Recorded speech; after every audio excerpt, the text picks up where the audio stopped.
పూర్వంలో రేణుక అనే మహాపాతివ్రతురాలు ఉండేది. ఆమె భర్త జమదగ్ని మహర్షి, కుమారుడు పరశురాముడు.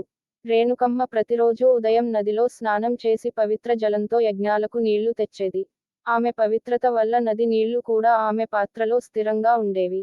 ఒకరోజు ఆమె నది వద్దకు వెళ్ళినప్పుడు దేవతల సౌందర్యం చూసి క్షణం మనసు చెదరింది. ఆ చిన్న మనోవికారం కూడా రేణుకమ్మను బాధపెట్టింది. మహర్షి జమదగ్ని దీనిని గమనించి, కోపంతో తన కుమారుడు పరశురాముడికి రేణుకమ్మను శిక్షించమని ఆజ్ఞాపించాడు. పరశురాముడు తల్లిదండ్రుల వాక్యమే దేవతా వాక్యం అని భావించి ఆజ్ఞ పూర్తి చేశాడు. కానీ తరువాత అతని పశ్చాత్తాపం చూసి దేవతలు సంతోషించి, రేణుకమ్మను తిరిగి జీవింపజేశారు.